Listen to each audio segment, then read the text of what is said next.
Hey folks, I'm Walter. What a great set of questions. When's a good time to cruise and how far in advance should I book that cruise? Well, first of all, there used to be the thing about hurricane season. People were scared to sail during hurricane season.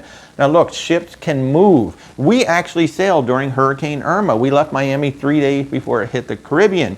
Our ship just changed itineraries. We went straight south to Curacao, and then for another 10 days, we just kind of came in behind the hurricane. We had some of the best weather ever. So hurricane season is really not that big of a concern because the ships will move and change the itinerary. Now there's a supply and demand. In the summertime, you're going to find more ships and more options over in the Mediterranean. In wintertime, you're going to find more ships and more options down in the Caribbean.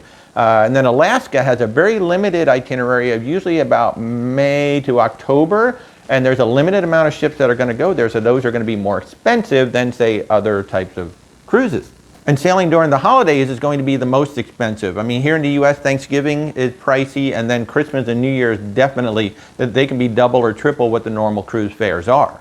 Now, in terms of booking the cruise, most cruise lines you can book 12 to 18 months out. And what we do as we get close to the time that we know, okay, we want to book a cruise, we just start looking for deals. We know the ship we want to be on, we know the itinerary we want to be on, and so for about a month, we'll monitor that cruise line and see if they offer a deal, and that's when we'll book it. And especially in the Caribbean, cruise lines are offering so many freebies because there's so much competition. So generally 12 to 18 months out, you start looking at that cruise that you want to do, and then look for the best deal.